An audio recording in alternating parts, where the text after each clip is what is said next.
নারায়ে তাকবীর, আল্লাহু আকবার, ইসলামী ছাত্র শিবির ঘরে ঘরে চালো, কোরআনের আলো, হালাল মাহে রমাদান, মাহে রমাদান, আযান সালাত, মাহে রমজানের পবিত্রতা রক্ষা করো, করতে হবে, কমাতে হবে, কমিয়ে দাও, দ্রব্যমূল্যের ঊর্ধ্বগতি কমাতে হবে, কমিয়ে দাও, কোরআনের আলো ঘরে ঘরে চালো, আল হাদিসের আলো ঘরে ঘরে চালো, কোরআন পড়ুন, কোরআন বুঝুন, আল কোরআনের সমাজ করুন, আল কোরআনের সমাজ করুন, কোরআন পড়ুন, কোরআন বুঝুন, কোরআন পড়ুন, কোরআন বুঝুন, আল কোরআনের আলো ঘরে ঘরে চালো, ঘরে ঘরে চালো, আল কোরআনের আলো।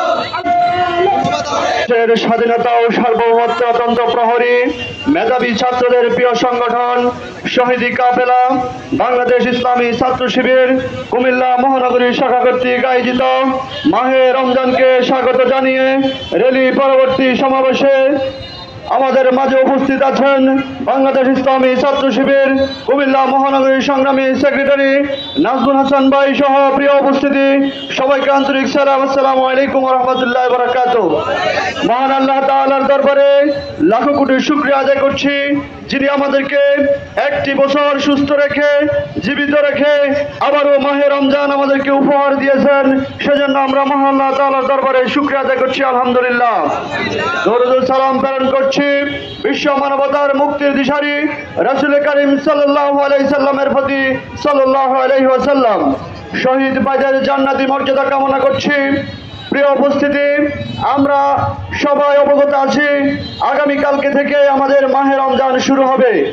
মহান আল্লাহ তাআলা সূরা বাকারার 183 নম্বর আয়াতে বলেছেন, ইয়া আইয়ুহাল্লাযীনা আমানু কুতিবা আলাইকুমুস সিয়ামু কামা কুতিবা আলাল্লাযীনা মিন ক্বাবলিকুম লাআল্লাকুম তাত্তাকুন। হে ঈমানদারগণ, তোমাদের উপর রোজা ফরজ করা হয়েছে যেমনি ভাবে তোমাদের পূর্ববর্তীদের উপর রোজা ফরজ ছিল, যাতে তোমরা তাকওয়া অর্জন করতে পারো। প্রিয় উপস্থিতি, আমরা মাহে রমজান উপলক্ষে আমরা সর্বস্তরের জনগণকে আমরা উদাত্ত আহ্বান জানাতে চাই।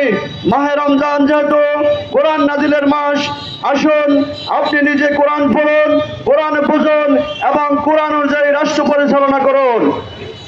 পাশাপাশি আমরা সবাইকে ব্যবসায়ীদেরকে উদাত্ত আহ্বান জানাচ্ছি, দ্রব্যমূল্যের দাম বৃদ্ধি করবেন না, অতি সত্ত্বর দ্রব্যমূল্যের দাম কমিয়ে দিন। পাশাপাশি চুরি, ডাকাতি, ছিনতাই, টেন্ডারবাজি, দখলদারি এসব বন্ধ করতে হবে। মাহে রমজানের পবিত্রতা রক্ষা করতে হবে। দিনের বেলা হোটেল রেস্টুরেন্ট বন্ধ করতে হবে। শুধুমাত্র অসুস্থ রোগীদের জন্য, অন্য ধর্মাবলম্বীদের জন্য কিছু সংখ্যক খোলা রাখা যেতে পারে। প্রিয় উপস্থিতি, সবাইকে আবারও মাহে রমজানের পবিত্র রক্ষা করার জন্য মাহে রমজানুল মুবারকের শুভেচ্ছা জানিয়ে আমার সংক্ষিপ্ত কথা এখানে শেষ করছি। আমার তৌফিক